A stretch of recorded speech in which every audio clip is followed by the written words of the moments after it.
Olá a todos, malta, e sejam bem-vindos a mais um fantástico episódio do podcast Motores no Sofá. Eu sou o Gonçalo. Eu sou o Luís. Como habitualmente prometemos que esta conversa não seja um sprint, mas também não um endurance. Fiquem connosco, malta.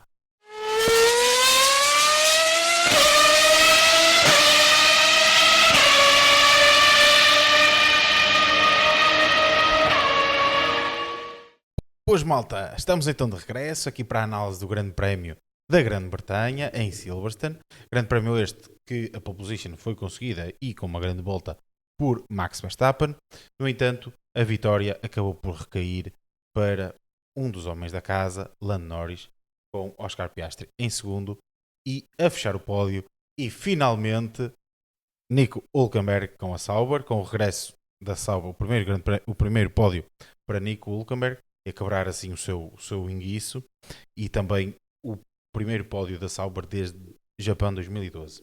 Em quarto lugar, Lewis Hamilton, e em quinto, mesmo com um incidente, a conseguir terminar Max Verstappen. Gonçalo, antes de darmos início aqui ao resumo do fim de semana e à análise do Grande Prémio, no final das contas, e apesar de Max nos ter dado uma prenda, digamos assim, no sábado, Não só o Max.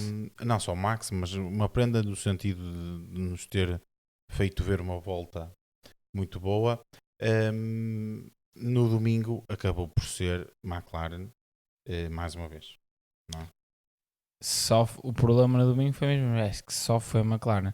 Eu, no final do dia de sábado, não é? Fiquei a achar, e tendo em conta também os ritmos de corrida e de simulação que foram feitos nos treinos, eu estava muito convicto que iríamos ter uma luta. Eu acho que seria o primeiro grande prémio do ano em que se calhar poderíamos ter, no mínimo, diria, 3 equipas a lutar tanto pela pole position como também pela vitória na corrida. Como tinha sido reflexo também no sábado, não é? Ou seja, Exatamente. apesar de, Sim. se olharmos para a classificação final, parecer que se calhar Verstappen teria muita vantagem comparativamente com os restantes, não é verdade. Mesmo a McLaren também não estava assim, ou seja, a Ferrari podia também ter feito qualquer coisa, Sim, a Mercedes os pilotos cometeram os ficar um bocadinho erros. atrás, mas também, ou seja, quer dizer que na qualificação, embora olhando para o tempo final não reflita, a verdade é que Mas eu acho que reflete numa dependendo pista sim, em uma pista grande. Pista relativamente grande. Temos Sim. os 6 primeiros em menos de 2 décimas e meia. Sim, Acho certo. que é bastante. Mas mesmo assim, acho que acho que foi uma das qualificações mais renhidas, Sim. sem dúvida, do Sim, campeonato. foi uma grande qualificação, e lá está aquilo como eu estava a dizer, os treinos e as qualificações, antevia-se uma grande batalha no domingo com Lando, com Oscar, Max, Lewis, que poderia ter sido aqui o seu, né, e notava-se que ele estava bastante confortável. Parece-me que Era a minha aposta, não é? exatamente, foi o fim de semana em que ele esteve mais perto, e não diria mais perto, esteve até acima de Charles Leclerc pela primeira vez no campeonato, também o próprio Charles, e depois a Mercedes poderia ser uma carta, não no sábado, mas sim com o George Russell no domingo. Poderíamos ver, dependendo também das temperaturas de pista, da temperatura ambiente e por aí fora. Mas contudo, eu acho que a chuva roubou-nos essa batalha. O que me faz questionar também é o final da corrida, tendo em conta a performance dos McLarens, que tem de ser elogiada. Eu acho que a McLaren deve construir uma estátua aos engenheiros que desenvolveram este carro, porque certo, é simplesmente fenomenal como o carro funciona em qualquer circunstância, em qualquer pista, em qualquer temperatura. Coloca a temperatura nos pneus sempre no momento certo. O carro, eu não diria que é o carro perfeito, mas para este anos, regulamento é sem dúvida o carro mais bem conseguido e o carro mais all-around. É espetacular, e eu acho que, contudo, eu acho que eles têm um grande segredo em relação àqueles pneus, porque é surreal como eles, em qualquer circunstância de temperatura de pista, temperatura ambiente, de nuvens, de céu aberto, o pneu funciona sempre. E nós vemos que... Mesmo com temperaturas extremas, por exemplo, na Áustria. É indiferente, não é? Às vezes poderia-se perceber que se calhar o carro funcionava muito melhor para temperaturas superiores do que para temperaturas inferiores, mas não. É para temperaturas superiores, para temperaturas inferiores, para sol, para chuva, é surreal o carro. Parece que aquilo tem um normalizador, ou seja, que aquece quando é preciso e que arrefece também quando é preciso. Exatamente. E o que me faz questionar um bocadinho se efetivamente, lá está, claro que tem de ser característica do carro, mas será que a Ferrari e a própria, eu acho que principalmente a Red Bull, as afinações que escolheram para o fim de semana foram muito mais para uma pista e uma seca, enquanto que a McLaren possa já ter levantado um pouquinho mais o carro no dia anterior, no sábado, e isso fez com que, porque o ritmo de corrida no domingo foi abismal. Foi uma diferença acho que as equipas enorme, foram atraiçoadas, entendes? por uma questão. Ou seja, eu só para terminar, fico aqui um pouco no limbo. Diria, de tentar entender se foi questões de afinação que nos fez ter as equipas o Max, se calhar não digo, mas se calhar a Ferrari e mesmo o próprio Max tão perto e acima da McLaren no sábado e depois resultou no domingo, ou se foi só circunstâncias normais e mesmo com que o carro da McLaren no sábado não estava propriamente afinado para a chuva, entende? Seja, aqui... Eu acho que as equipas, por isso é que eu digo, eu acho que as equipas foram um bocadinho atraiçoadas. Porque, se bem que eu acho que, desculpa, só mesmo agora para terminar, se bem que eu acho que a Red Bull, sim, aí eu penso que foi um pouco mais agressiva, ainda mais que a Ferrari. Parece, em termos de afinação do carro e por aí fora, não só, e também... Quis, sem dúvida, partir da frente. Exatamente. Sabia perfeitamente que se tivesse os McLaren na frente deles... É muito difícil. Seria muito difícil. Mas aquilo que eu estava a dizer é que eu acho que as equipas foram atraiçoadas porque o forecast para o tempo deste fim de semana dava muita probabilidade de chuva para o sábado. E dá-me para o domingo, a questão é essa. Para o domingo, sim, mas para o domingo já dava menos. Para de manhã, certo? O que é que as equipas... Dava para antes, não é? Exatamente. O que é que as equipas pensaram? Ora bem, nós também temos aqui Fórmula 2, não sei o quê, vai secar. E mesmo que chova um pouquinho durante a corrida, mesmo que até comecemos de intermédios, vai secar. E portanto, o que é que as equipas fizeram? Ok, vamos afinar o carro para seco, mesmo que na qualificação vamos sofrer. O que acabou por acontecer foi o contrário. Foi que efetivamente foi a qualificação a seco, mas depois tivemos a corrida em condição mista, digamos assim. Sim. Em que tivemos as duas coisas. O problema, partes bastante o que eu queria, antes de irmos ao Grande Prémio em específico e analisarmos aqui cada uma das equipas e as suas estratégias e o caso do fim de semana, não é? O caso de Piastri, eu queria levantar um tema que é: não achas que mais uma vez a chuva nos roubou uma boa corrida? Sim, mas eu acho que isso é normal porque nós na chuva não temos tantas estratégias, percebes? Mas longe vai o tempo em que nós ansiávamos por uma corrida à chuva que seria diferente. Não sei se é característica destes carros. Não, eu não acho que seja isso. Eu acho que este fim de semana foi devido mesmo à performance dos carros na chuva. Eu acho que houve existiu uma grande discrepância na performance de cada um dos carros na chuva. Eu acho que a corrida em si iria ser fenomenal, iria ser muito boa, muito equiparada, enquanto na chuva notou-se muito mais a diferença dos carros. Eu acho que foi um bocadinho por aí, porque na chuva não existe muito aquele lado que nós gostamos também, que é o lado estratégico de corrida, tentar fazer algumas coisas diferentes. Existe sim o algo estratégico, que é tentar adivinhar. Mas isso é sorte. Às vezes é sorte, não é? Não é jogar na sorte. Também, como tivemos alguns pilotos a fazer. Também é necessário. Sim, claro, lógico. Perceber quando é que mas é jogar na sorte no sentido de acertar com o timing. Sim, mas é preciso ter a sensibilidade aí do piloto, é bastante importante, e por exemplo o Lance Stroll conquista muito desse resultado devido a essa sua sensibilidade em que para softs no momento correto, depois volta a parar para inters e depois o final acho que o Lance Stroll faz uma das melhores estratégias. Eu acho que faz a melhor estratégia e no final só não fica com estou com o terceiro lugar porque eu acho que a escolha, o momento da paragem é correto, a escolha do pneu é que é errada, e escolhe o soft e ficou sem... E acaba por ficar sem pneu. Sem pneu para o restante da corrida. Mas eu sinto que foi um bocadinho por aí, não digo que nos... Eu percebo a tua pergunta, não, eu digo isto porque ultimamente... Mas eu não sinto que... Ultimamente os grandes prémios da chuva não têm dado bons grandes prémios. E muitas vezes não têm dado bons grandes prémios, porquê? E eu volto a insistir nisto, acho que é esta a questão. Antigamente corria-se efetivamente à chuva.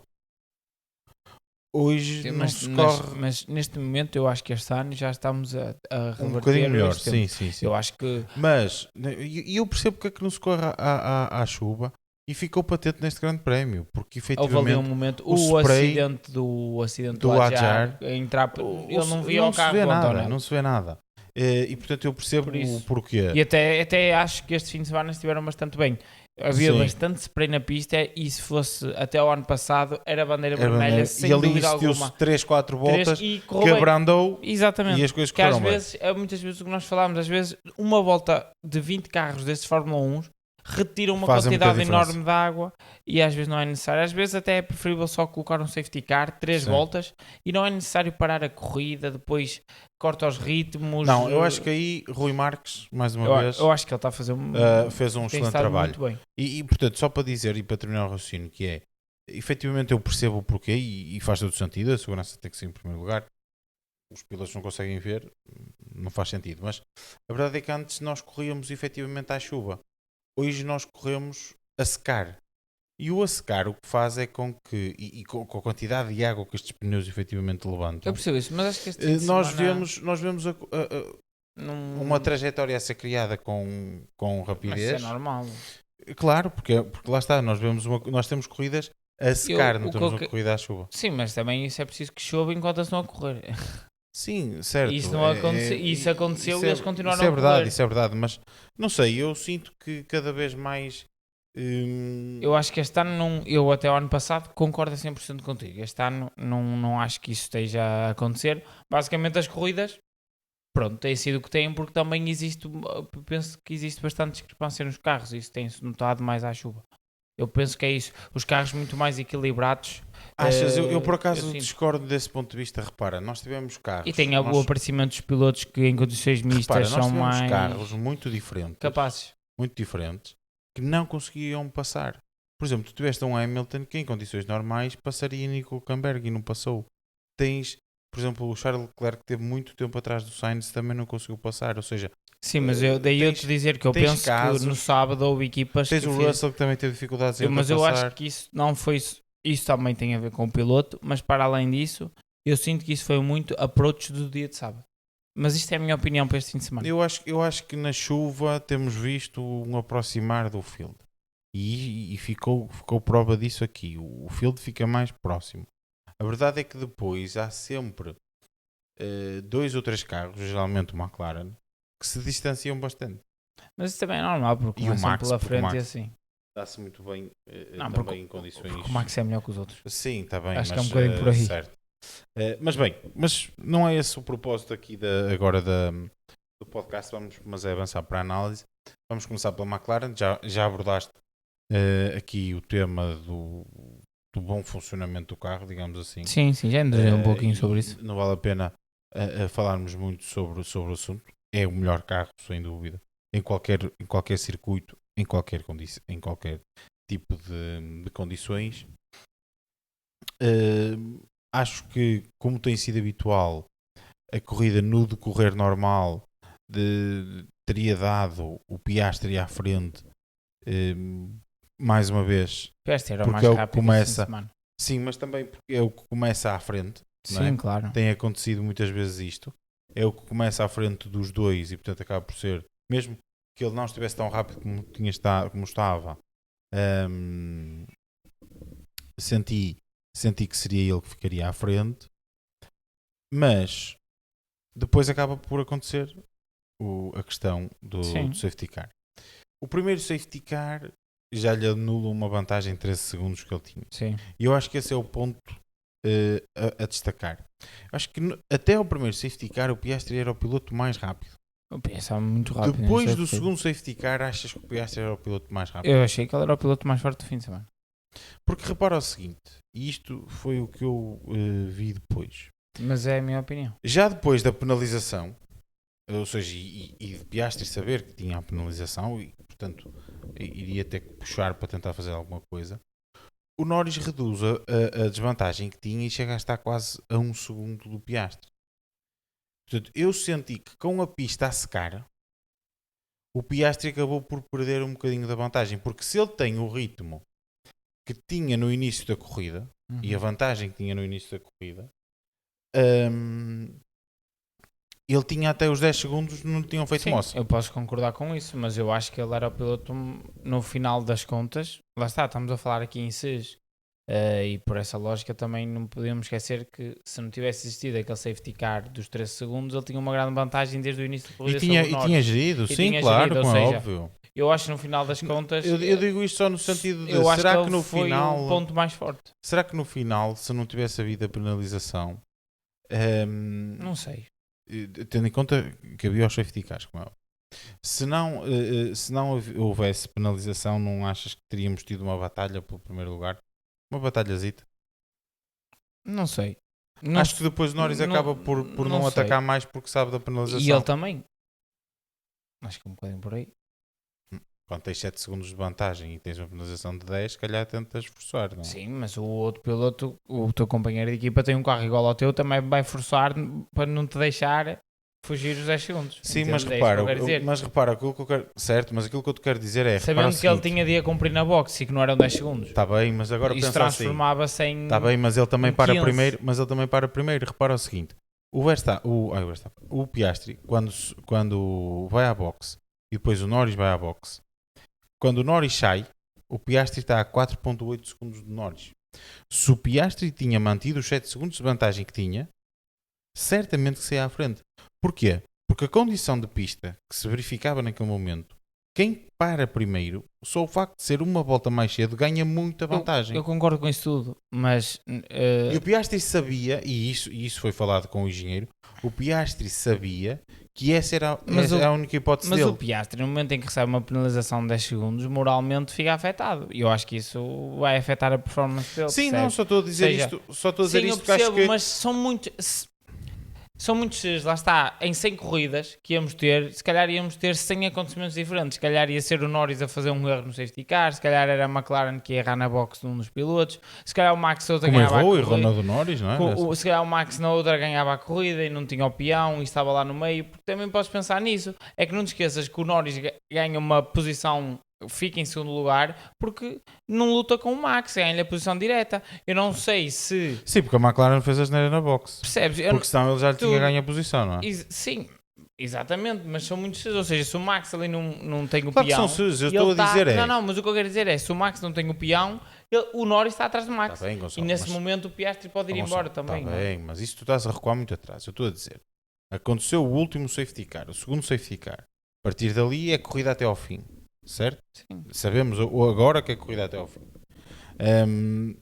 O Piastri consegue ter uma vantagem de 7 segundos. Chegou a ter uma vantagem de 7 segundos. Sim. Sabe que tem uma penalização de 10 segundos.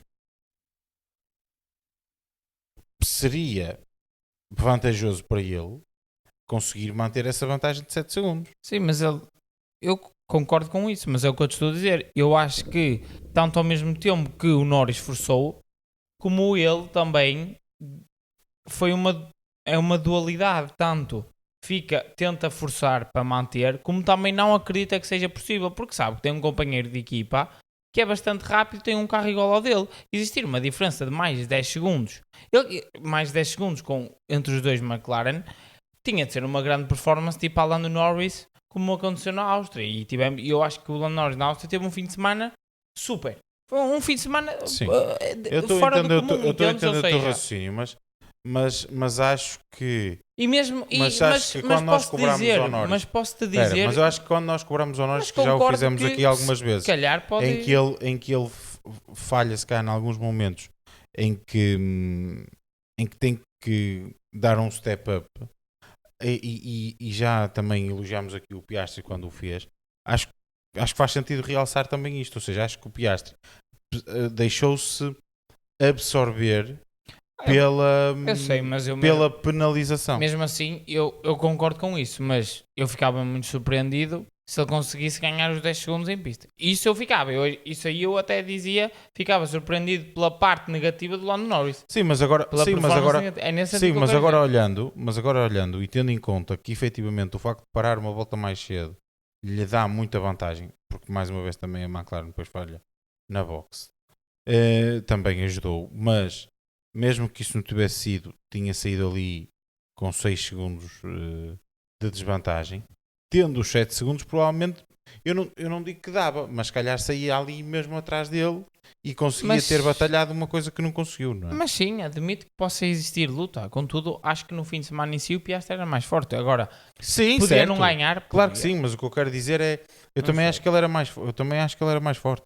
O que eu estou a dizer é mesmo isso, acho que ele era mais forte e se não se tivesse deixado absorver pela questão da penalização, provavelmente tinha conseguido mesmo lutar pela vitória. O Norris ia sempre sair à frente dele. Concordo. Ia sempre sair à frente dele, mas ele iria conseguir estar bastante perto e lutar, porque o que aconteceu foi que ele, como já saiu a 5 segundos... Claro, mas nessas circunstâncias, tu lutares ali, aqui claro que o Norris já não ia difícil, deixar. Percebes? E quem tem a posição, e tu sabes, numa corrida com estas circunstâncias, quem tem a primeira posição tem meio caminho andado mesmo em lutas. Claro. É bastante difícil porque vai obrigar o outro piloto a ir a zonas do circuito que estão são muito mais passíveis de cometer erros. Ou seja, é bastante, eu acho que é bastante difícil de julgar isso. Bom, mas passando à frente, porque a corrida dos McLaren foi... Pronto. E só para terminar, lá está, se isso acontecesse, eu era surpreendido negativamente pelo Norris, é nesse sentido. Porque acho que é bastante tempo com os dois carros. Eu por acaso não ficava, porque repara, o Piastri tem 10 segundos de penalização e quando o Norris entra, nem 5 segundos de vantagem tem. Está com 4.8.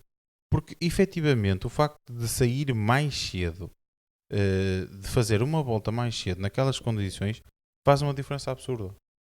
E também o facto da McLaren ter falhado na box. Não? Exatamente. Também prejudicou ali um bocadinho. Mas ainda o prejudicou mais. Mas o que eu quero dizer é que acho que ali o Piastri efetivamente podia ter tentado mais um bocado. É um bocado mais nesse sentido que eu estava a abordar o tema. Mas pronto, mas passando um bocadinho à frente e falando da questão da penalização, sentiste que é justa? Eu tenho a minha opinião. Eu posso começar se tu quiseres. Mas achas que é justa? Eu acho. Não é justa? E aliás, e achas que deveria ou não ser mais penalizado ou menos penalizado? Porque há aqui muita gente que não, há gente que não concorda, depois há gente que mas aí essas pessoas estão erradas e também se calhar vou explicar o porquê que eu estou a dizer isso. Porque existe uma regra, eu acho que é a regra número 55 ou lá, okay? 55.15. Isso. Em que a partir do momento em que o safety car apaga as luzes, não é possível fazer movimentos bruscos ou não sei, é uma coisa assim do género. Tem que se manter uma velocidade constante, ou seja, é possível, ou melhor, um movimento constante. É possível acelerar ou diminuir a velocidade, ou seja, aumentar ou diminuir a velocidade, mas de uma forma constante e não ela brusca. E não podes colocar basicamente em perigo os outros pilotos. Porque nesta fase é uma fase em que faz todo sentido. É uma fase em que todos os pilotos estão a aproximar uns dos outros para preparar o arranque. Qualquer movimento brusco põe em risco e pode criar um acidente. Portanto, a partir do momento em que as luzes se desligaram, a penalização faz todo sentido. Já a primeira, e eu acho que os comissários dizem isto no descritivo da penalização. Já no primeiro arranque, os comissários tinham ficado com dúvidas se tinha sido antes ou depois. Sim, isso eles não falam. Então se calhar foi uma entrevista que eu li deles. Eles já tinham ficado com dúvidas se tinha sido antes ou depois da luz apagar, mas como havia dúvidas decidiram não fazer nada. No segundo Foi claro e então fizeram-no. E acho que aqui o Piastri também foi um bocadinho naivo, se quisermos dizer assim, porque ele efetivamente ali não precisa de fazer aquilo. Eu acho que ele também faz aquilo porque tem o Max atrás. Pronto, mas ele sabe. Tal como o George Russell fez. Ele não precisa de fazer aquilo, não é? Ou seja, o que aconteceu este fim de semana não há problema nenhum. Ninguém vai passar. Até à linha de safety car ninguém pode ultrapassar ninguém. Ninguém pode ultrapassar ninguém, portanto, ainda tem muito espaço até à linha de safety car. Estamos à direita, aqui nós estamos em Silverstone, temos que nos lembrar que aqui em Silverstone a entrada da box é muito antes, ainda há quatro curvas a seguir à entrada ou 3 curvas a seguir à entrada da box. Portanto, ele tinha muito tempo para preparar o arranque e para fazer o arranque que ele quisesse. Portanto, acho que ali foi, a meu ver, ou ele foi muito naivo, que eu não acredito porque não vimos nada disso do Piastri até agora, ou então foi oportunista, foi o tentar provocar um erro do Max. Eu acho que foi porque assim, diminuir até aos 52 km/h não é muito normal numa situação daquelas. Foi uma diminuição de 218 km/h para 50 km/h. É isso. Foi uma diferença, eu li São sobre 170 km/h. Eu vi uma diferença, foi basicamente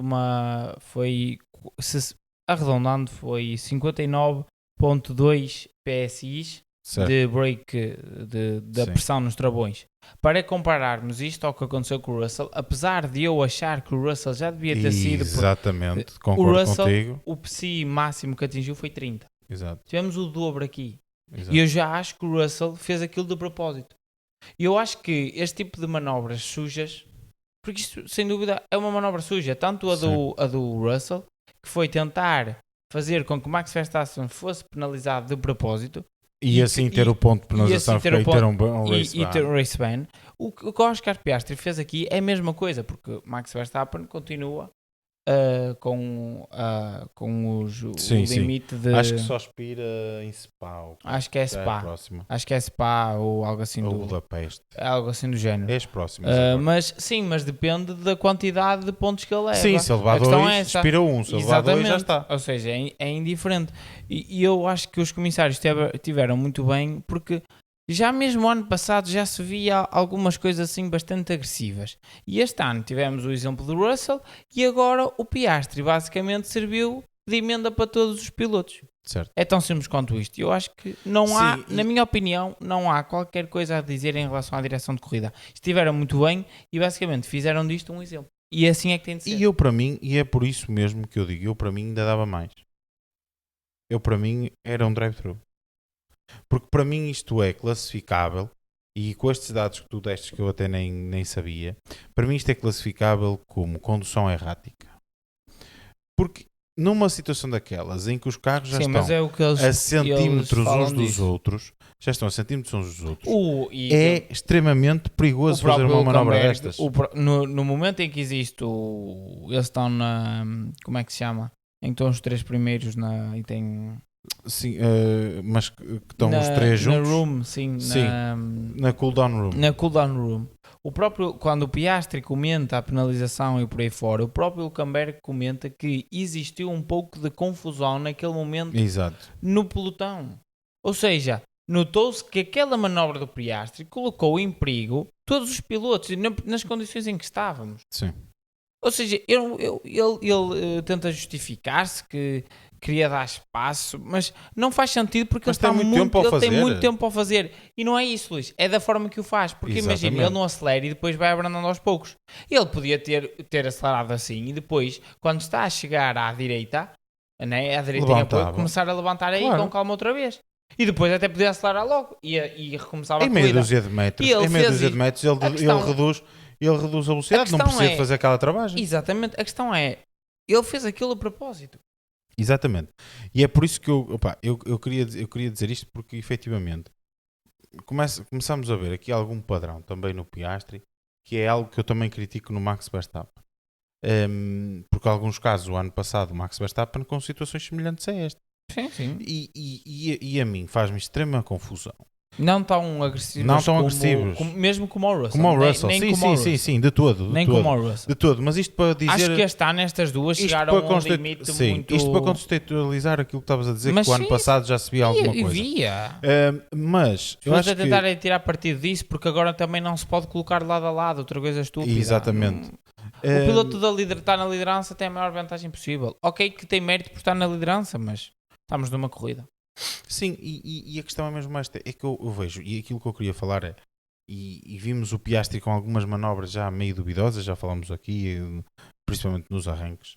Na Arábia Saudita, também depois em Miami. Com Antonelli. Exatamente, e portanto, eu começo a ver aqui algum padrão. Ele está a tirar partido do máximo das regras. Algum padrão que o Max também é um exemplo disso, e a mim faz-me muita confusão, principalmente quando são pilotos com tanto talento, em que são capazes de ser rápidos em situações perfeitamente normais, que são capazes de ultrapassar em situações perfeitamente normais, fazerem este abuso das regras só porque podem. Aqui a questão é esta. Sim. Só porque podem. E acho que finalmente alguém teve coragem nos comissários e penalizou isto. E é o que eu digo, e para fazer de exemplo, isto para mim foi condução errática, devia ter sido um drive-thru. Eu acho que ainda devia ter sido mais penalizado. Porque são situações que não podem acontecer. E o erro não pode compensar. E portanto, um drive-thru tinha sido mais penalizador, mas também eu percebo os 10 segundos. Atenção, estou aqui a dizer isto, mais no sentido de efetivamente achar que devia ser um exemplo, não é? Classificar acho que foi como exemplo. Mas também eu acho que eles não quiseram pôr o drive-thru porque senão a partir daqui depois tinham que fazer sempre um drive-thru daqui para a frente. Mas eu classifico a questão do drive-thru é mais pela questão de eu classificar isto quase como uma condução errática mesmo. Sim, mas só que depois se aumentares o nível vais que é race ban. Claro. No momento de qualificações. É complicado. Acho que é um bocadinho por aí. Eu percebo isso. Mas sim, mas pelo já menos penalizaram. Vez, aí já sim, ao menos penalizaram bem. Aí já mudou a conversa. Penalizaram bem. E a única coisa que eu queria era que voltassem a deixar que os carros ficassem lado a lado. Isso é que era, sim, eu acho que isso é que era interessante. Mas bem, sim, o Piastri não deixou de ser o piloto mais rápido, mas acaba por perder por um erro seu. Sim, basicamente. No fundo é isto. E eu sou sincero que não consigo entender o porquê dele pedir à McLaren para trocar com o Norris. É mais uma vez para mim é absurdo. Mas acho que não faz sentido abordarmos isso porque ele quer ganhar a corrida na mesma e vai se justificar dizendo que ele é que liderou as corridas todas e assim. Eu acho que todos os pilotos querem ganhar e eu não ligo a esse tipo de... Eu não liguei a esse tipo de comentário. Alguma vez viste isso a acontecer? Não, mas já vi outros comentários assim também bastante estapafúrdios. Eu acho que eu sou ficou mal habituado com a Hungria o ano passado. Esta é a minha opinião. Pronto, mas a McLaren não lhe fez a vontade. O Norris já o ano passado devia ter sido o Norris a ganhar Budapeste e ele, porque o Norris não fez nada de errado.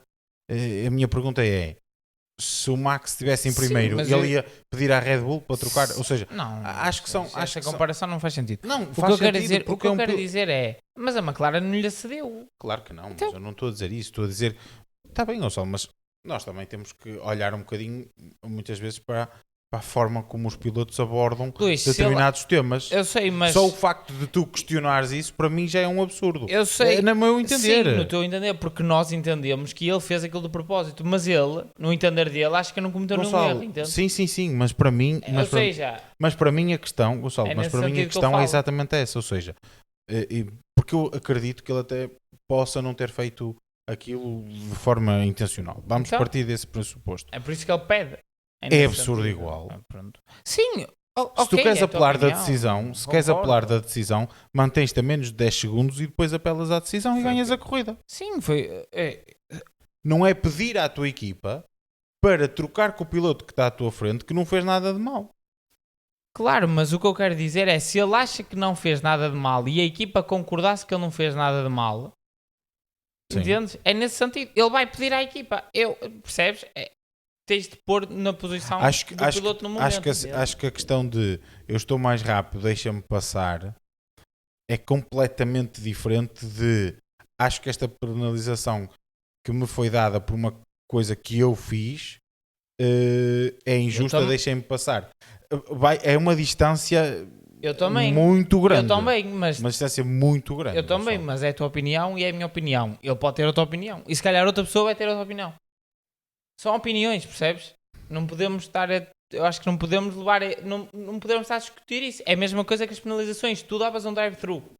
Se calhar, hoje. Mas outras pessoas davam aos 10 segundos. Percebes o que eu quero dizer? Sim, percebo. São interpretações. Percebo, mas para mim é uma questão um bocado absurda, porque acho que se ele, quando são estas questões, tu também te deves pôr no papel do piloto que está à tua frente. E se fosse ao contrário, o Piastri não tinha feito nada de mal, porque raio é que tinha que dar a... Sim, mas eu também não me admirava que o Norris pedisse isso, ou que o Leclerc dissesse o mesmo comentário, ou que o Hamilton, ou que o Max. Essa é que eu te digo. Por acaso não concordo contigo. Eu acho. Mas é a minha opinião. Eu acho que eles no final das contas são todos pilotos de Fórmula 1 e são as pessoas mais egoístas que ali estão. Mas eu também acho. Mas eu também acho isso. Mas não acho que houvesse tantos pilotos quanto isso nesta grelha que dissessem aquilo. Só para terminar, eu acho que, não sei se é a tua opinião, mas eu não... acho que o Hülkenberg merecia mais felicitações por parte tanto do Lando como do Piastri. Concordo. Acho que o próprio Lando não gostei da atitude. Não, acho que, ok, que ele ganhou o Grande Prémio de casa e por aí fora, mas estamos a falar de um momento histórico para o Hülkenberg. Nós, normalmente, quando temos o primeiro pódio de cada piloto, nota-se que os outros dois pilotos que estão com ele festejam com ele, quando saem do carro, vão logo ter com ele, foi a primeira coisa que fazem. E o que eu notei nos pilotos da McLaren foi o Norris, ele estava ao lado dele logo, nem foi ter com ele. O Piastri, o Piastri nem se comenta porque estava... Ainda estava pior, ainda era pior. E acho que os pilotos da McLaren podiam, mesmo no pódio, não senti, percebes o que eu... Não sei explicar. Acho que podia ter existido uma maior felicitações por parte dos dois 100% de acordo. em relação ao Hülkenberg. Não sei bem, não estou a conseguir bem expressar os meus sentimentos em relação a isso. Muito bem. Mas por exemplo, fiquei triste em relação a isso. Eu percebo que porque eu não tenho dúvidas, Luís, e isso eu acho que vais concordar comigo. É um sentido. Se estivesse lá no pódio um Hamilton, um Max, basta ver o on-board do Max a passar pelo Hülkenberg. Tu viste? O Max parecia que tinha ganho a corrida. Yeah. Eu não tenho dúvidas, se estivesse lá o Alonso, aquilo ia ser um dos melhores pódios de sempre. E porque era merecido, man, porque acho que existe, e eu não senti isso. Senti o ambiente pesado. Pronto, é um bocadinho isso. Mas eu acho que eu concordo contigo, mas eu acho que foi reflexo da questão do Piastri. Sim, mas o próprio Norris acho que foi um bocadinho... O Piastri nem comento, mas o próprio, mesmo nas entrevistas. Mas mesmo o próprio Norris não senti grande interesse pela... Mas sabes que eu acho que isto é uma tendência que eu tenho vindo a ver. Pronto, mas nos últimos não, é isso, mas estou a aproveitar para comentar. Porque tu disseste aí casos, e repara, a maior parte dos pilotos que tu disseste são pilotos que, à exceção do Max, sabem o que é difícil, não é? São pilotos que estão lá há mais tempo e já andaram com carros fracos bons, ou seja, sabem o que é a dificuldade. Exato.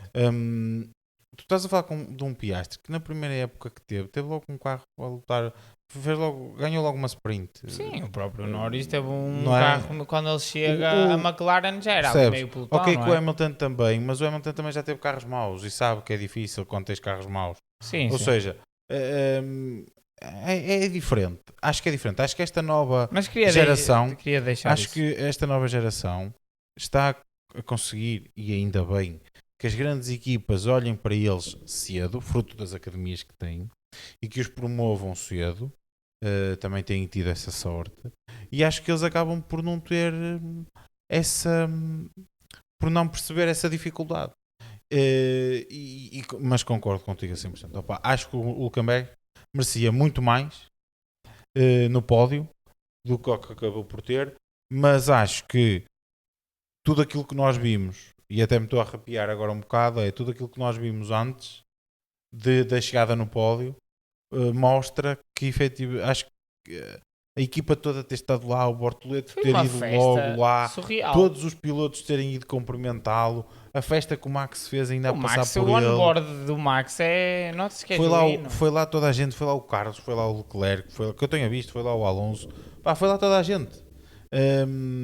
E acho que felicitá-lo porque toda a gente, até acho que foi o Carlos Sainz que disse isto, que é, toda a gente o rotulava muito, ou não é toda a gente, era a mídia rotulava-o muito como o piloto sem pódios, não é? Com o recorde de mais corridas sem pódios, mas a verdade é que internamente, quer pilotos, quer equipas, o titulavam sempre como um top 5, um top 10 de pilotos.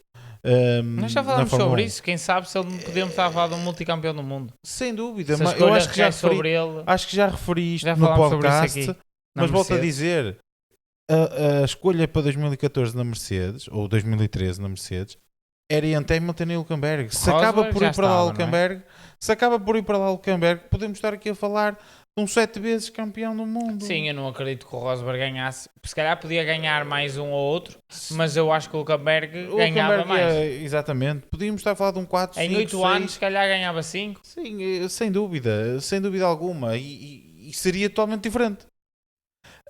Estávamos a falar, se calhar, como um dos maiores pilotos da história, a Fórmula 1. Exatamente.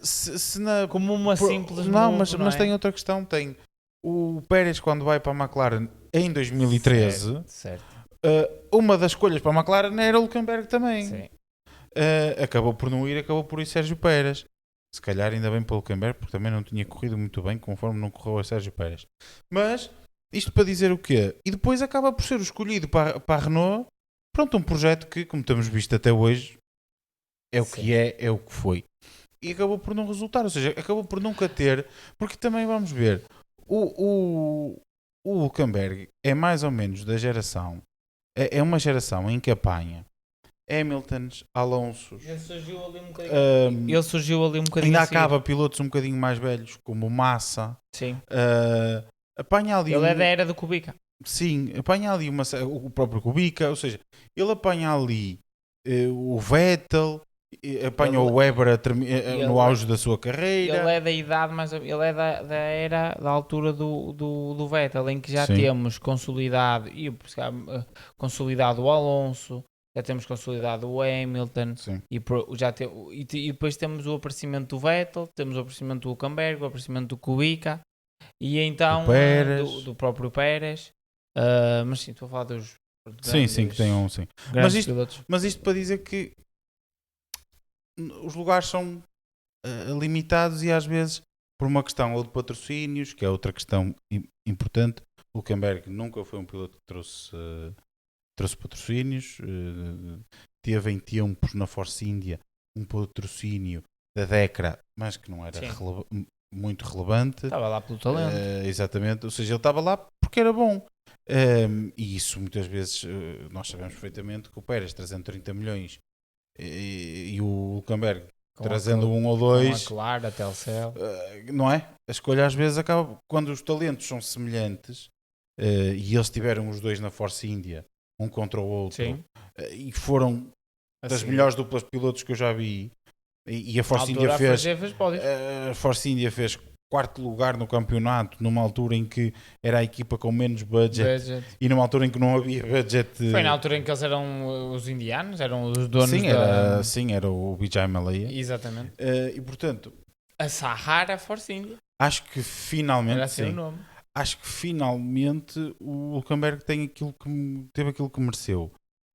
É pouco, aliás, acho que é muito extremamente pouco para um piloto. Genuinamente, eu acho que ele tinha talento para ser campeão do mundo. Sem dúvida alguma. Acho que é e o mais surreal é dos recordes mais injustos da Fórmula 1. Sim, mas o mais surreal é que mesmo assim, ele para bater o recorde, não caiu-lhe do céu. Ele teve de trabalhar na corrida em que ele faz o pódio. Ele bateu o Hamilton. Ele teve de trabalhar, ou seja, foi mesmo difícil. Sim. Parece que isto não é um bocado falar do destino e por aí E fora, mas... não foi porque arriscou, como Exatamente. por exemplo o Stroll arriscou Exato. no timing de meter Não, o foi no macio. race pace, ele teve, ok, que no início teve aquela sorte ali com o safety car e subiu os lugares, mas depois foi no race pace mas que subiu ele esses ganha. lugares porque houve pilotos que quiseram parar para meter parar softs. e ele não. Exatamente. E ele decidiu não parar. Ele e a equipa. Não é lógico. Falar disso, mas já podemos, e também já vamos falando aqui um bocadinho sobre isso, mas ele teve de trabalhar, ele teve de bater no race pace o próprio Stroll, teve de bater em corrida lado a lado o Ferrari com o Lewis Hamilton ao volante e por aí fora, ou seja, não foi algo que lhe caiu do céu, como por exemplo foi o pódio da Aston Martin em Baku. Exatamente. Por exemplo, não é? Porque ele só ficou em terceiro porque o Hamilton falha, não é? Muito provável, porque ele depois ainda é ultrapassado pelo Gasly, que fica em segundo. Sim. Não é? Quem é o Pérez, Gasly segundo, acho eu, e terceiro é o Vettel ou algo assim. Por acaso agora não. É algo assim do género, que eu sei que o Vettel estava em segundo na penúltima volta e depois ainda é ultrapassado. Exato. Ou seja, se o Hamilton estivesse ali, ele ia ser ultrapassado por um ou dois carros e não, ou seja, pronto, também não foi caído do céu esse pódio, não é isso que eu quero dizer, mas eu acho que ainda teve de trabalhar muito mais, entendes? Porque foi a corrida toda nisso, tanto a equipa como ele. Aí é muito mais porque aí, por exemplo, tu tiveste dois pilotos que ficaram de fora. Sim. Foi o Max e foi Hamilton. Sim. Aqui não. Aqui também, não é? Por ideia estratégica da Mercedes, da Ferrari e por aí fora. Mas a verdade é que esses pilotos foram meter macios, Sim. ou melhor, foram meter slicks, foram rápidos, mas o Hülkenberg, com o pace que tinha, com os intermédios e depois com os slicks, conseguiu fazer um pace muito superior. E atenção que houve 2 safety cars. O ritmo de corrida dele...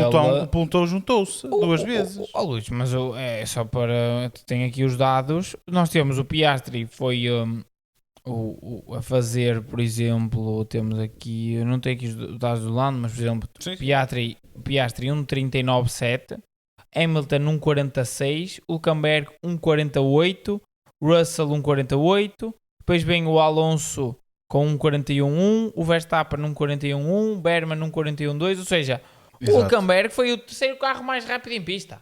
Exatamente. O Sauber foi o terceiro carro mais rápido em pista. E acho que é tão simples quanto isto e é inteiramente merecido o pódio, tanto pela performance do Hülkenberg como pela performance da equipa. A equipa tem trabalhado cada vez melhor, nota-se que as operações são muito melhores. Sim. É a grande contratação. Os desenvolvimentos são... o que aparece, vem, funcionam. E não só. A operação da equipa é uma equipa... Eu acho que ainda deve ser a equipa mais pequena a par da AS. Sim. E mesmo... Sim, Luís, mas... A AS acaba a ser um bocado mais pequena, mas... As operações deles têm estado, se calhar, muito melhores, se calhar, que outras equipas muito maiores. Eu li um bocadinho sobre isto. E isso é efeito, certamente, da nova estrutura. Uma coisa importante que o Binotto viu quando lá chegou foi... Eles até tinham bons desenvolvimentos, bom ritmo de desenvolvimento, mas o que estava a acontecer era que o ritmo de produção de peças deles era baixíssimo. Pois. Então o que acontecia? Muitas vezes havia desenvolvimentos que tinham sido feitos que não chegavam sequer a entrar no carro, porque entretanto, quando havia espaço para voltar a fazer uma peça, já havia mais desenvolvimentos a seguir. Pois. E estes desenvolvimentos, então, quer dizer que nem sequer... Dinheiro deitado fora, tempo... Não é só tempo e dinheiro deitado fora no desenvolvimento, mas também o segundo desenvolvimento não é tão bom. Exatamente. Porque o anterior não foi à pista. Não sabes, não é, o que é que poderia ter feito no carro. Exatamente. E, portanto, um dos pontos fundamentais que o Binotto falou que tem sido importantes para este desenvolvimento foi a redução do tempo de fabrico das peças. Achei um detalhe muito uma área muito fixe para um detalhe mesmo muito interessante. Opa, isso, mais uma vez. Mas acho que temos de dar para já. Eu acho que nota-se que... Fantástica a evolução da Sauber. É isso mesmo. Mas ainda mais, fantástico o pódio para o Hülkenberg. Sem dúvida. Mais que merecido. E mais uma vez ficam aqui os nossos parabéns. E eu acho que isto é muito bom porque nota-se trabalho. Depois de ter saído... Nota-se que a equipa está a trabalhar cada vez melhor e acho que isto é bastante bom para a entrada da Audi na Fórmula 1. Porque nota-se que as operações são cada vez melhores. Temos e as contratações que fizeram para os grandes lugares, tanto para a parte técnica com o Binotto, como para a parte geral da equipa, não é? Diremos com o Jonathan Whitley. Sim. São dois nomes de Claro, não. São se calhar. Finalmente a Audi fez contratações Exatamente. de peso. Passando agora aqui um bocadinho, e se calhar falando aqui agora, antes de irmos ao final do top 10, vamos falar aqui um bocadinho se calhar da Ferrari e da Red Bull. Ferrari, que eu sou sincero, nem sei muito bem o que falar da Ferrari. Acho que Hamilton, mais uma vez aqui em Silverstone, faz um bom fim de semana. É o primeiro fim de semana que fica à frente de Charles Leclerc, sem dúvida, sem qualquer margem para dúvidas. A performance do Leclerc também, principalmente em corrida, para mim foi uma performance fraquíssima. Mas acho que a do Hamilton também. Sim, mas a do Leclerc para mim foi mesmo fraquíssima. Até porque é um circuito Leclerc, que ele também se dá bem. Luís, Condições que ele até se costuma dar bem. Eu nem tenho adjetivo. É isso. Acho que foi mesmo para esquecer. E o culminar foi o embate entre ele e o Carlos Sainz. Foi mesmo para fechar. Isso. Foi mesmo para fechar. Acho que até é o mínimo. Não, sim, mas digo, foi para fechar mesmo em beleza e certificar que não acabava mesmo nos pontos, porque senão ainda poderia ficar ali no final do top 10. Mas Hamilton acaba por fazer, eu acho que acaba por parecer que ele faz uma corrida melhor que a que faz efetivamente. Exatamente. Porque acaba em quarto lugar. Ora, aí está. Porque eu acho que ele não tinha ritmo. E a meu ver, porque houve muitas equipas para trás que fizeram estratégias. Ele não ficava à frente que Deus do Max. Me livre. Ele não ficava à frente do Max no peão. Apesar do Max também não ter tido grande ritmo de corrida. Depois não teve grande ritmo. Não acho que ele ficasse à frente do George Russell se a Mercedes, pronto, errou a estratégia, arriscou e errou a estratégia. Sim. Ou seja, ok que ele traz um quarto lugar para casa, faz uma corrida razoável, mas é aquilo que eu te quero dizer. A do Leclerc, que eu não tenho adjetivos, acho que é nula, mas sim. A do Hamilton não é uma boa corrida. Não. Ok. Fez o mínimo. Porque ele, se tivesse, ele não conseguiu ficar à frente do Sauber. Sim. Ou seja, eu não posso dizer que o Hamilton faz uma boa corrida quando tem um Nico Hülkenberg e um Sauber a ficar em terceiro lugar à frente dele. E ganhou-lhe tempo. Eles tiveram colados. O Hamilton teve DRS. Exatamente. Ou seja, várias voltas. Não é? O próprio Hülkenberg diz isso. Que é, pronto, eu já sabia que ele me ia passar, claro. Não é? Naturalmente. Mas, pronto, fui tentando. A cada volta que na reta eu sobrevivia, dizia, pronto, mais uma volta. Mais uma. Até que a dada altura diz ele que começa a ganhar tempo. Já não revê nos espelhos. E foi, no fundo foi isso. Ou seja, é como tu dizes, nem sequer conseguiu passar o Hülkenberg. Não consigo dizer que isto foi uma corrida bem conseguida por parte da Hamilton. Mas, ou seja, da Ferrari em geral. Acho que a Ferrari foi um fim de semana, sem dúvida para esquecer. Um fim de semana não digo. Tenta arriscar. Foi um domingo. Não, porque o sábado, sim, um domingo. Ferrari, bem falando. Eu parece-me que a Ferrari tinha um grande... O sábado correu muito bem. Mais uma vez digo. Os ritmos de corrida, Luís, a Ferrari estava preparada e o carro da Ferrari parecia-me preparado para lutar pela vitória, tanto com Hamilton como também com Charles Leclerc. Agora, o carro no domingo na chuva foi completo. O carro ou os pilotos. Eu acho os pilotos às vezes também têm dias não. Sim, não é? sim. O Leclerc foi dia não. E o carro não valeu nada. O Hamilton fez uma corrida normal, foi um dia razoável e o carro estava fraquíssimo. Eu acho que foi essa a conjunção de fatores. Ou seja, o que eu quero dizer sou sincero. Até sábado à tarde, eu acho que a Ferrari estava em posição e os dados de telemetria dos treinos mostram isso, em que o ritmo de corrida dos Ferrari, a gestão de pneus, o desgaste era muito bom, ao nível quase perto, penso que a simulação entre os McLaren e os Ferrari era de 0.1 diferença, um décimo por volta. A Ferrari estava na luta pela vitória, se isto fosse a realidade. E por norma, a Ferrari tem sempre melhores domingos, tem um carro muito melhor preparado para a corrida do que para a qualificação. Mas depois eu acho que a chuva, eu acho que eles tiveram um setup mais agressivo. O próprio Leclerc afirma isso e que o setup deles estava muito agressivo para a corrida, ainda mais. Depois, acho que foram bastante prejudicados por isso. Agora, mas não achas também que foi devido à paragem tão prematura? É que nenhum dos pilotos que parou cedo, que parou logo à volta 2 ou 3, que logo no início, para meter os slicks, nenhum desses pilotos ficou bem classificado. Sim. O melhor classificado desses pilotos é George Russell em 10º. Sim. Esses pilotos que pararam muito cedo, eu acho que o timing, mais uma vez digo, nós já vamos falar dele, mas o timing ideal de paragem foi o timing do Stroll, que eu na altura critiquei. Certo. Não sei se te recordas quando estávamos a ver a corrida, Eu também. que eu critiquei. Então, mas Vai chover daqui a tinham acabado de dar uma 8 comunicação voltas. ao Alonso 10 a voltas. dizer 10 minutos, 10 minutos, nem 10 voltas era 10 minutos, 7, 8 voltas. 10 minutos vai chover. Heavy rain. E o Stroll tinha acabado de meter macios. Mas Então, foi a melhor estratégia. A verdade é Foi que muito certo. nessas 7 voltas, Sim, ou porque- 6, 7 voltas, ele ganha muito, Surreal. muito tempo e quando E depois- para, e fica à frente do para Russell. fica à frente dos outros todos. Sim, Luís, mas lá está. Ele Fica à frente do Alonso, fica à frente do Gasly. Ficou à frente do... Ficou à frente do Russell. E depois passou esses carros. Sim, ou isso. Mas é aquilo que eu estou a dizer, Luís. Os outros carros não tiveram ritmo de corrida, porque se os outros carros tivessem ritmo de corrida e bom ritmo de corrida, subiam pelo field. Tão simples quanto isso. É Entendes? difícil, a pista estava demasiado molhada para tu conseguires fazer a ultrapassagem. É a questão do secar. Sim, eu compreendo Havia isso. muitas linhas secas, mas havia zonas que dava para ultrapassar, porque existem ultrapassagens, porque o Stroll ultrapassou os carros. Quem tinha ritmo de corrida ultrapassou já carros, ultrapassou. Luís. Mas lá está, já foi numa parte mais tarde, já havia mais zonas secas e o pneu estava novo.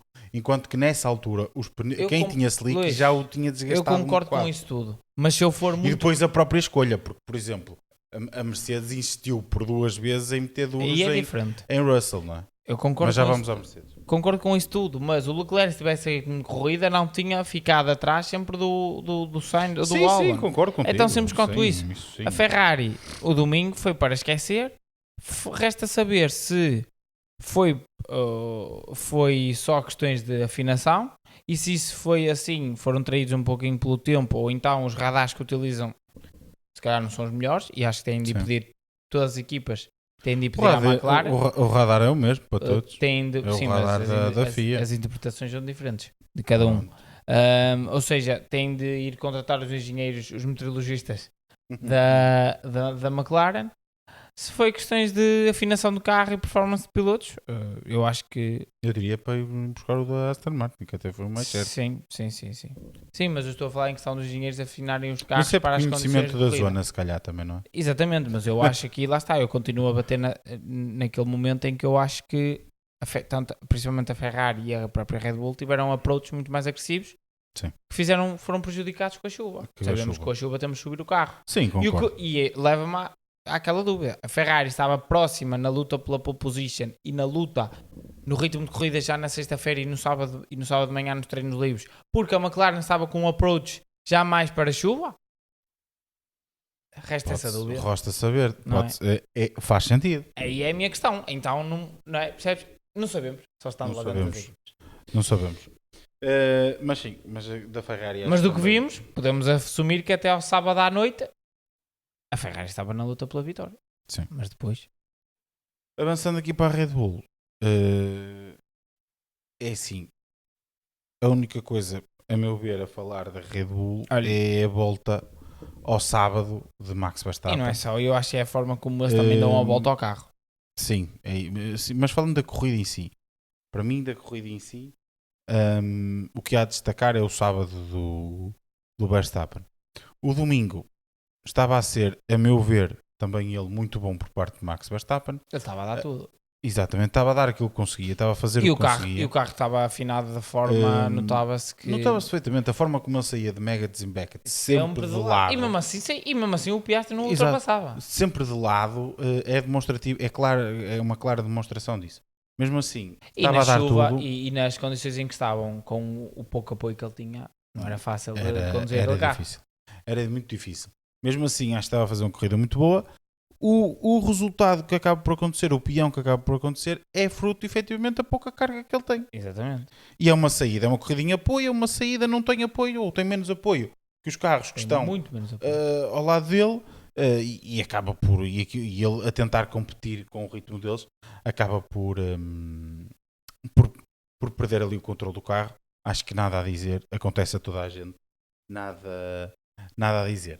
Agora, o que há a dizer, e isto se calhar vou deixar para ti que ias falar sobre isso, o que há a dizer é se calhar a capacidade e a resiliência da própria equipa, não é? Sem dúvida alguma nós tivemos, que não sei se quem teve a oportunidade de ver os treinos livres, percebeu principalmente no final do treino livre 1 e também um pouquinho ainda no treino livre 2 que Max Verstappen estava longe da frente, estava com bastantes dificuldades.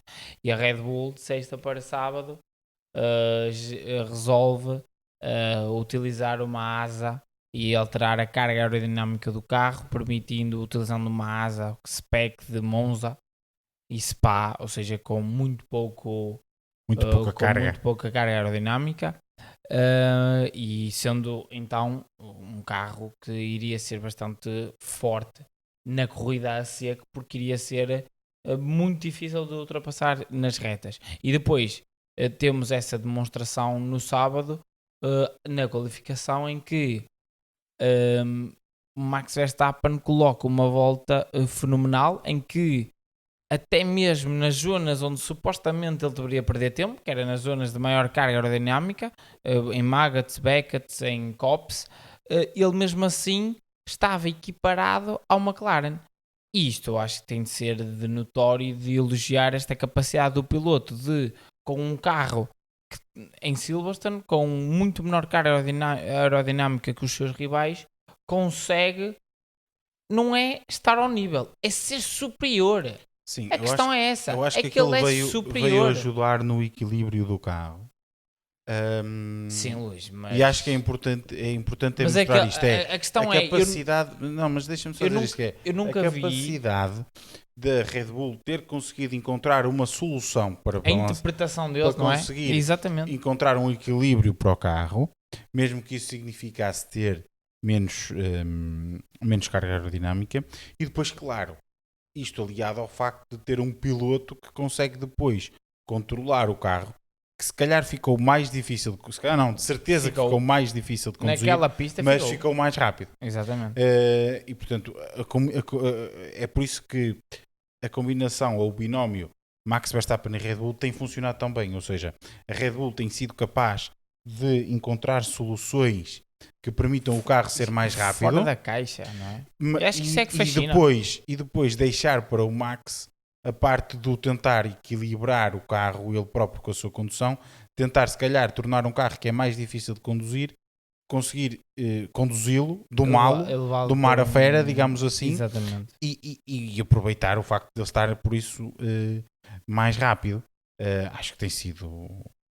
Eu sou sincero. Por isso, eu acho que é exatamente por este exemplo que aqui trouxeste que o binómio entre os dois tem resultado tão bem. Exatamente. E também eu acho que eu só para terminar, eu cada vez estou pronto, também gosto um pouquinho mais dessa área e destas.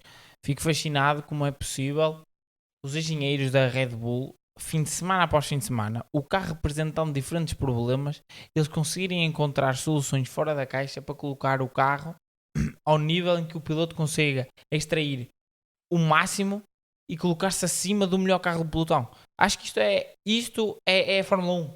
Não te esqueças do professor que esteve lá durante muitos anos. Sim, claro. E que montou toda aquela equipa. Claro. E acho que este é o reflexo disso. Mas eu juro-te, eu acho mesmo fascinante como eles conseguem. Eu acho que eu não me lembro de ver um carro em Silverstone com uma asa de Monza. Não faz sentido numa pista como Silverstone. E o carro funcionar daquela maneira, o piloto conseguir controlá-lo acho que é fantástico. Acho que é mesmo, e é por isso que eu acho que nós gostamos da Fórmula 1. Que tu tens uma equipa que é dominadora, como é a McLaren, tem o melhor carro, e depois tens a Red Bull, que tem um carro bastante rápido, mas que é muito difícil de controlar, não é o mais rápido, e eles, com alterações fora da caixa, conseguem colocá-lo ao nível dos outros. Acho que isso é muito interessante. É muito interessante. É muito interessante, é de realçar quer a capacidade dos engenheiros, quer a capacidade de Max Verstappen. E por fim, acho que este fim de semana demonstra o porquê do lugar do carro ocupado agora pelo número 33 ou barra número 1 é tão apetecível. Porque acho que a equipa, aquele lado da garagem, se calhar tu tens uma introduçãozinha até sobre isso. Não digo o lado da garagem do Tsunoda, mas o lado da garagem do Max Verstappen é um lado da garagem muito apetecível para qualquer piloto para a Fórmula 1, porque aqueles engenheiros já provaram que em qualquer circunstância vão colocar aquele carro ao nível dos melhores. Sim, eu aproveito a tua deixa para trazer aqui e tendo em conta que Tsunoda faz último lugar. Sim, já acaba em acho que 15º. há uns dados que acho que já não, há bastantes anos que por 2 fins de semana consecutivos que o último classificado não era da Red Bull. E agora foi. Acho que Tsunoda não tem feito diferente do que fez Lawson. E nós já suspeitávamos disso aqui e já o tínhamos Começou dito. um bocadinho melhor, mas depois. Sim, mas agora. E nota-se um bocadinho melhor nos treinos e por aí fora, mesmo nas Mas chega a classificações, corrida. mas a corrida desaparece. Exatamente. E isto vai ao encontro, ou melhor, eu esta semana vi uma entrevista, ouvi um podcast em que esteve Sérgio Pérez a conversar e consegui este fim de semana juntar aqui algumas peças partindo do princípio do que Sérgio Pérez está a dizer é verdade e eu acho que ele não tem motivos nenhuns para mentir, não é? Digamos assim. Até porque está à procura de um lugar na Fórmula 1 novamente, ele disse-o na entrevista, e portanto não tem motivos para mentir. Mas no fundo o que é que foi perguntado? Foi falado ali algumas coisas, como se a Red Bull está arrependida ou não de o ter libertado. Ele afirma que tem algumas fontes internas que dizem que sim, e eu não duvido. Já se ficou para fora também. E eu não duvido disso. Mas para mim, o que foi mais interessante, e eu acho que isto é que vale a pena trazer aqui, é que ele diz que no momento da assinatura do contrato com Christian Horner, ou quando estavam a começar a negociar, uma das primeiras coisas, se não a primeira coisa, que Christian Horner lhe diz é atenção que nós rodamos 2 carros porque somos obrigados pela FIA a rodar 2 carros, porque senão rodávamos só um carro. E portanto o teu carro vai ser sempre o preterido, não é? Exato. Vamos sempre preferir Max Verstappen, vamos sempre dar todas as ferramentas e mais algumas a Max Verstappen e o teu será sempre a segunda parte da garagem. E depois, a parte a seguir ainda é mais interessante, que é, ele diz que pronto, ele ouviu isto, tudo bem, percebeu, mas também como qualquer piloto naquela situação, estás a ir para a equipa campeã do mundo, o que é que tu pensas? Ok, não poderá ser assim tão mau e eu vou conseguir dar a volta ao tema. A verdade é que ele chega lá e depara-se com um lado da garagem efetivamente diferente, completamente diferente do lado da garagem de Max Verstappen. E ele vê que do lado de Max Verstappen tem engenheiros experientes, equipas coesas, concisas, com tempo de trabalho conjunto, etc. Do lado da sua garagem tem estagiários, tem engenheiros que estão lá há pouquíssimo tempo.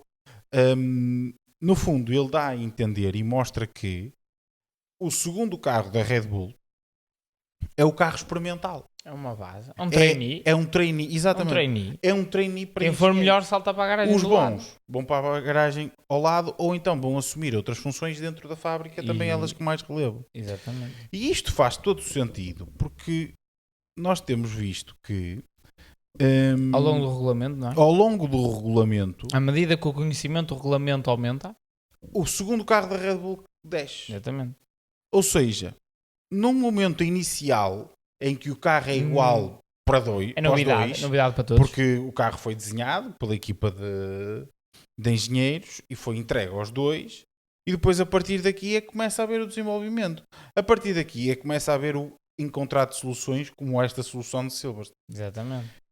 E claro que se a equipa se o lado da garagem de Max Verstappen vai absorver todos os bons elementos. E ele diz outra coisa muito importante também, que é enquanto que a equipa de Max Verstappen tinha 2/3 da equipa dos engenheiros. Pois, claro. Ou seja, mesmo engenheiros que noutras equipas estariam no lado da garagem do segundo carro, na Red Bull estão do lado da garagem de Max Verstappen. Ou seja, e continuando o meu raciocínio, então, à medida que, e nós vimos que Max Verstappen nas primeiras 2 temporadas, Sérgio Pérez nas primeiras 2 temporadas Faz. Foi líder do campeonato. Exatamente, chegou a ser líder do campeonato e tudo mais. Fez bastantes pódios. A partir daí, aquilo começou a cair. Porquê? Não tinha uma equipa de engenheiros ao lado dele capaz de conseguir trazer boas afinações, soluções para o carro em mãos. Exatamente. E eu achei este dado muito curioso, acho que é além de ser o lado justificativo do que acontece com o segundo carro da Red Bull. E dando aqui a volta e voltando ao que o Gonçalo estava a dizer, numa saída de Max Verstappen da Red Bull, podemos pensar que poucos pilotos podem querer ir para lá porque a Red Bull está numa fase descendente e tudo mais. E eu acho que não. Eu acho que é um lugar apetecível, porque a partir do momento em que sai Max Verstappen, o piloto que entrar para lá é para ser o piloto número 1. Exatamente. E para ter este lado da garagem forte, capaz e que cria estas soluções como nós que vimos em Silverstone. Portanto, este lugar da Red Bull, sendo que o Max Verstappen pode sair, partindo do princípio que ele até vai sair, porque se falou, sim, estou só a abordar isto pela questão dos rumores, trazendo este rumor para cima da mesa e partindo do princípio que ele é verdadeiro, pode não ser, estamos só aqui na base da suposição, este lugar de Max Verstappen é muito apetecível e vai criar aqui movimentações de cadeiras, certamente. Sim. Mas eu acho que isto pode justificar a diferença entre os dois carros. Pode não, de certeza que justifica a diferença entre os dois carros. Antes de irmos à nossa rúbrica, queria só aqui referir alguns pilotos que ficaram um bocadinho mais para baixo, sem amassar muito, porque também estamos a começar a chegar aqui ao fim do nosso tempo. Stroll, já falamos dele. Sim. Acho que faz uma corrida espetacular. É as condições que ele gosta também. Sim. O Stroll sempre se deu bem com este tipo de condições, mas acho que a Aston Martin também acerta com ele, no lado contrário, com o Alonso acaba por errar. O próprio Alonso tem essa comunicação rádio. Exato. A dizer que é incrível quando ele é ultrapassado no primeiro safety car, perde bastantes posições, ele depois tem uma comunicação rádio a perguntar como é que é possível estar nesta posição. E depois ele diz, é incrível como vocês nunca acertam comigo. Exato, porque é um bocadinho verdade, género. Nós acompanhamos, toda a gente que acompanhou a transmissão, acompanhamos a aproximação da chuva pelas comunicações ao Alonso. Exatamente. Foram para aí 3 ou 4 a dizer, olha, na volta 15 ou 16, olha, daqui a 10 minutos, olha, daqui a 2 voltas. E depois no final erram a estratégia. Mas pronto, mas mesmo assim Alonso, porque eu acho que Alonso e Russell numa situação de piso seco tinham sido dois pilotos a ter em conta. O Alonso, que não seria certamente para o pódio, como é óbvio, não tem carro para isso, mas para ser líder do pelotão, do segundo pelotão, parece-me que seria um piloto a ter em conta, assim como o Russell, aí sim, já a lutar por lugares mais cimeiros, mas acabam por ficar os dois em nono e décimo por esta questão das estratégias. Mas realçar então a questão o Stroll. Sim, só para falar aqui um bocadinho no Stroll, acho que faz um grande fim de semana e acho que ele não tem culpa na perca do terceiro lugar ou na luta do terceiro lugar. Não. Porque foi a Aston Martin acertou a estratégia toda dele, os timings todos, só não acertou os pneus a utilizar no último stint. No final. Exatamente. Quando meteu macios da primeira vez, fez todo o sentido.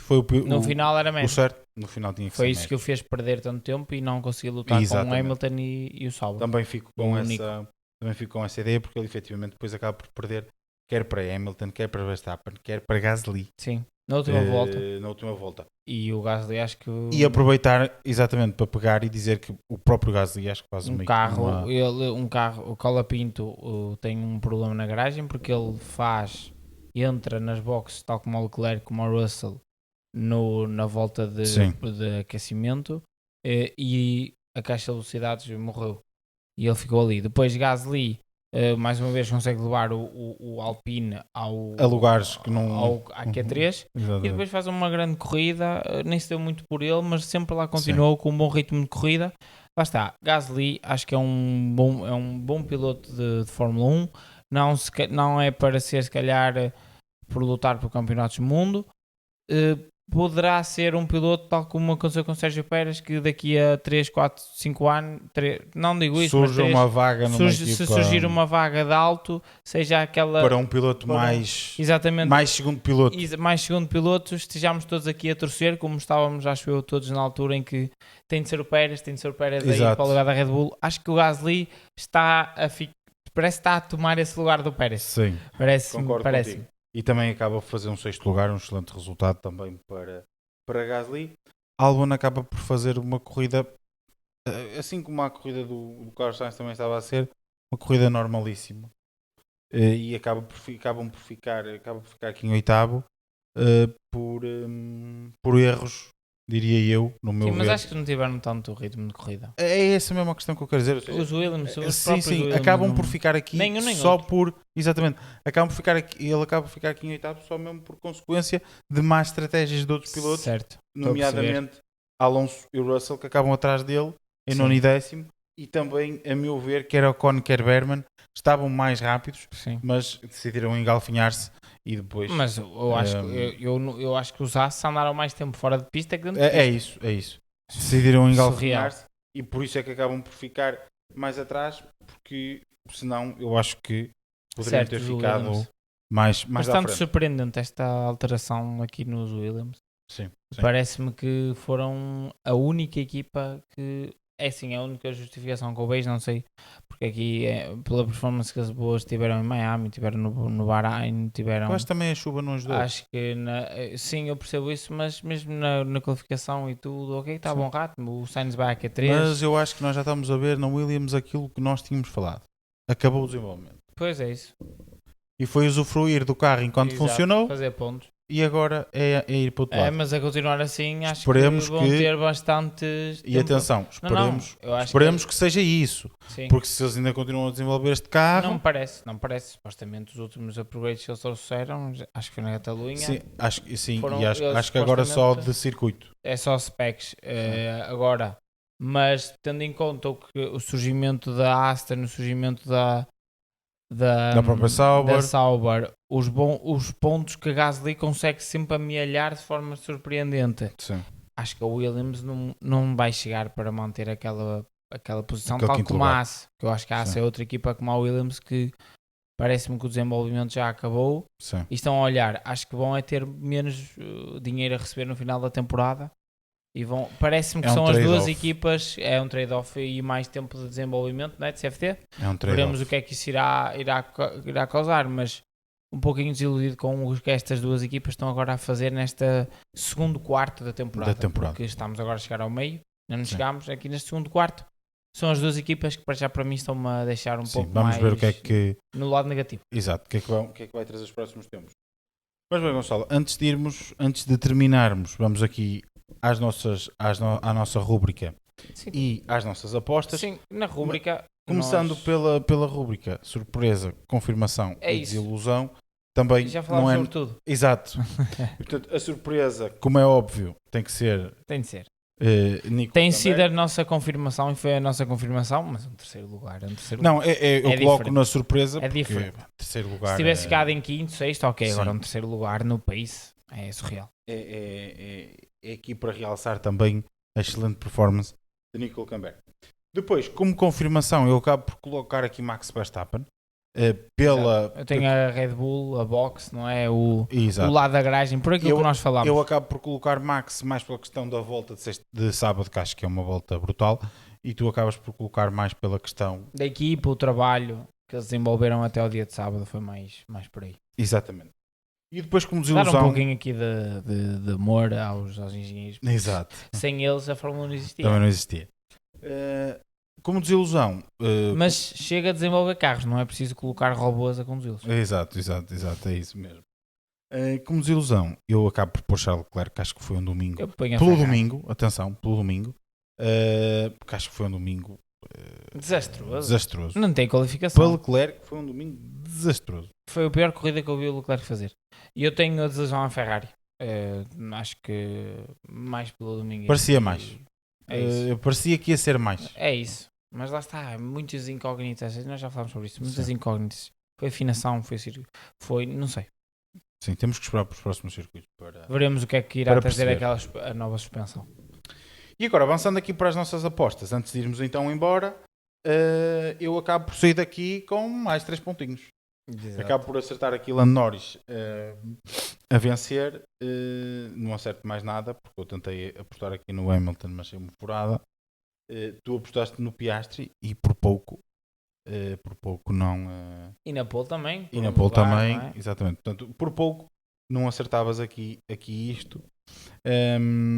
Mas pronto, acabo por acertar e portanto neste momento 4 pontos, eu tenho 18 pontos, recebi 3 pontos. E eu tenho 14. Tu tens 13, eu tenho 18. É isso, 5 pontos, é bastante.